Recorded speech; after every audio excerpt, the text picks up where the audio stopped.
คลิปนี้เราจะเว้าเกี่ยวกับตัว e ตัว e จะเท่ากับเสียงสระเอในภาษาลาวเนาะ ตัวอย่างว่าตัว e ผสมกับตัว n เป็นเป็นสระเอนในภาษาลาวมาใส่ตัว t เป็น ten เนาะ ten แปลว่า10นั่นแหละเนาะเฮามาเบิ่งตัวอย่างหลายๆตัว e ผสมกับตัวสะกด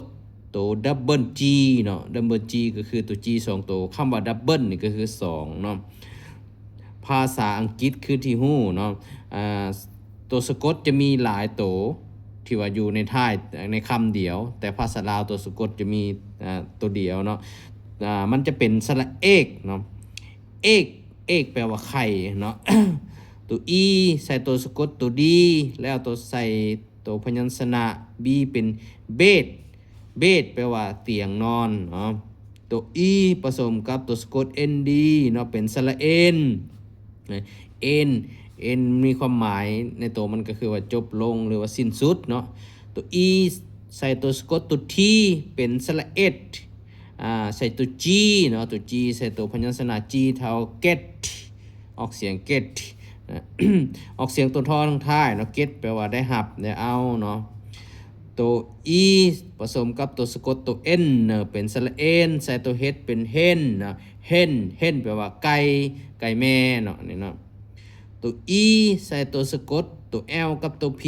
เนาะเป็นสระเอลเนาะสระเอลเฮาจะอ่านออกเสียงเพราะว่าตัวรอเนี่ยเฮาจะอ่านออกเสียงคล้ายคือกันกับตัวสะกดตัว n หรือว่าตัวนอเนาะเป็นสระเอลใส่ตัวพยัญชนะ h เป็น hel เนาะ hel แปลว่าช่วยเหลือเนาะตัว e ผสมกับตัวสะกด nd เป็นสระเอ็นใส่ตัว l เนาะ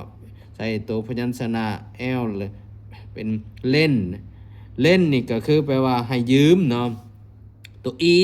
ใส่ตัวสะกด t เป็นสระเอดใส่ตัว l เป็น let เนาะ let แปลว่าอนุญาตตัว e ผสมกับตัวสะกด s k เนาะs k จะเป็นเสียงออกเสียงเป็นสระเอสเนาะมีเสียงตัวคอทางท้ายเนาะเพราะมีตัว k ใส่ตัวพยัญชนะ d เป็น desk ก็คือโต๊ะที่ว่าในครูมักนั่งเนาะตัว e ผสมกับตัวสะกดตัว nt เนาะเป็นสระเอ็นนะเฮาออกเสียงเป็นสระเอ็นแล้วก็มีเสียงตัว t ทางท้ายเนาะใส่ตัว w เป็น went แปลว่าไปแล้วเนาะเป็นคำกริยาสองของ go เนาะ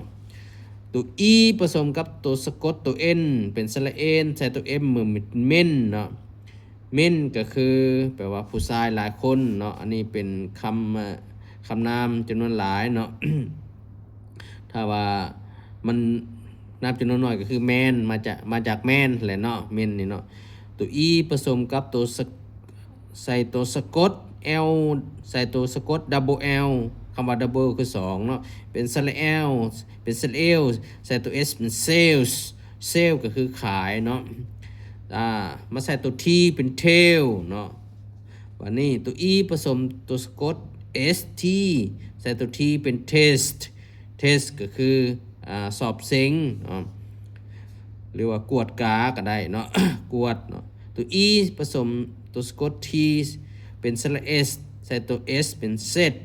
เนาะออกเสียงตัว t เนาะอันนี้ใส่ตัว p เป็น pet แปลว่าสัตว์เลี้ยงเนาะนี่เนาะอันนี้เกี่ยวกับตัว e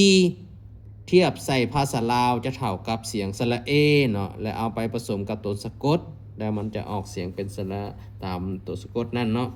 แต่คลิปต่อไปเราจะมาว่าเกี่ยวกับตัว i เนาะตัว i จะเท่ากับเสียงสระอิในภาษาลาวเนาะ